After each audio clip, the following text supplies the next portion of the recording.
Hi. നമ്മുടെ വീടുകളിൽ വളരെ സാധാരണയായി കാണുന്ന ഒരു കാര്യമുണ്ട്.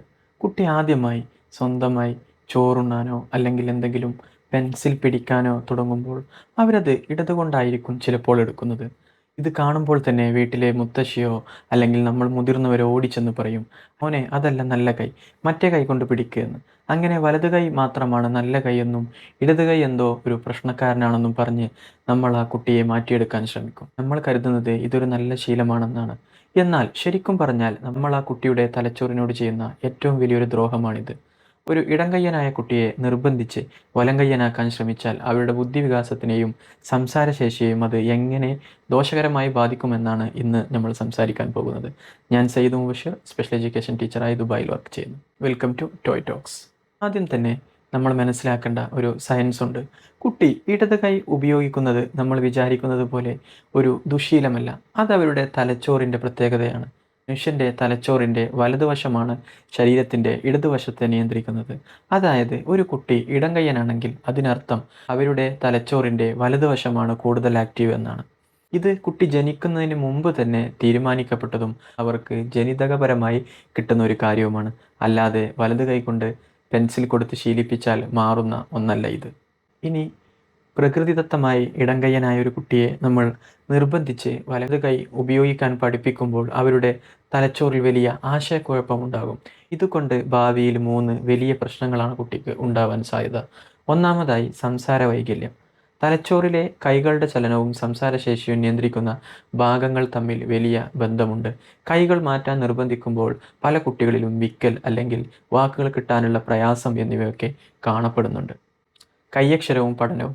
വലത് കൈകൊണ്ട് എഴുതാൻ നിർബന്ധിപ്പിക്കുമ്പോൾ അവർക്ക് ഒരിക്കലും ഡൊമിനൻ്റ് കൈകൊണ്ട് എഴുതുന്ന അതേ സ്പീഡിൽ എഴുതാൻ കഴിയില്ല. അക്ഷരങ്ങൾ കണ്ടാൽ ചിലപ്പോൾ കോഴി ചികഞ്ഞ പോലെയൊക്കെ ഇരിക്കും. ഇത് ക്ലാസ്സിൽ അവർക്ക് വലിയ സ്ട്രെസ് ഉണ്ടാക്കും. മൂന്നാമതായി ആത്മവിശ്വാസക്കുറവ്. ഞാൻ ചെയ്യുന്നത് എന്തോ തെറ്റാണ് എന്നൊരു തോന്നൽ കുട്ടിയുടെ മനസ്സിൽ എല്ലാ കാലവും കിടക്കാൻ സാധ്യതയുണ്ട്.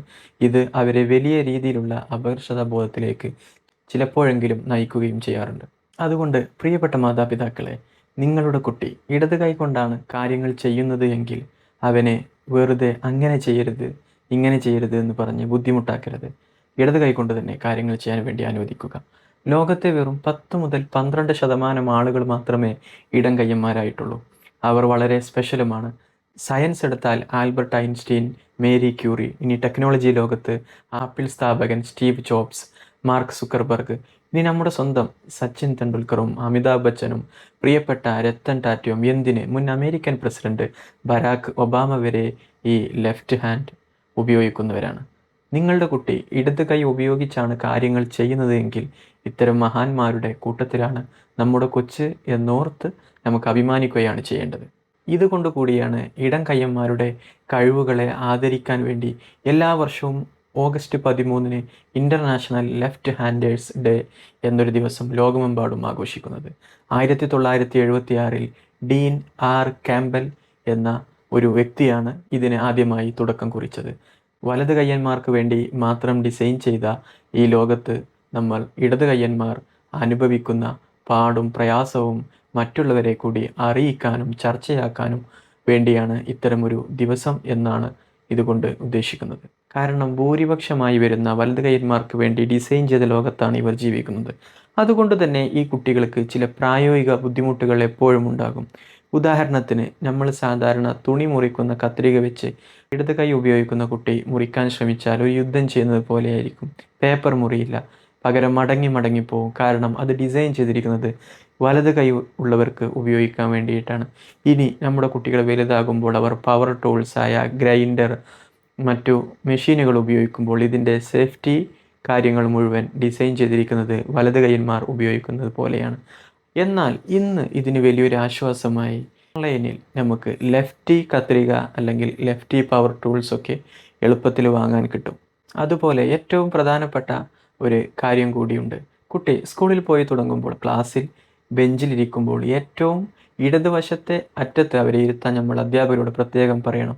അല്ലെങ്കിൽ നടുക്കിരുന്നാൽ വലത് കൈ കൊണ്ട് എഴുതുന്ന കുട്ടികളുമായി ഇവരുടെ ഇടത് കൈ എപ്പോഴും കൂട്ടിയിടിച്ച് അത് വലിയൊരു വഴക്കിലേക്ക് നയിക്കും. കുട്ടികളുടെ ലോകമെന്നാൽ ലളിതമാണ്, എന്നാൽ അതേസമയം വളരെ സങ്കീർണവുമാണ് എന്ന് നമ്മൾ എപ്പോഴും ഓർക്കണം. ഈ ബുദ്ധിമുട്ടുകൾ മനസ്സിലാക്കി അവരോട് വളരെ അനുഭാവപൂർവ്വം പെരുമാറുകയാണ് വേണ്ടത്. നമ്മുടെ കുട്ടികളെ ഒരിക്കലും മറ്റുള്ളവരെ പോലെ ആക്കാൻ വേണ്ടി നമ്മൾ ശ്രമിക്കരുത്. അത് അവരുടെ സ്വാഭാവികമായ കഴിവുകളെ നശിപ്പിക്കലാകും. നിങ്ങളുടെ കുട്ടി ഏത് കൈകൊണ്ടാണ് എഴുതുന്നത്? ഉപകാരപ്രദമായ മറ്റൊരു വീഡിയോയുമായി നമുക്ക് വീണ്ടും കാണാം. Happy parenting.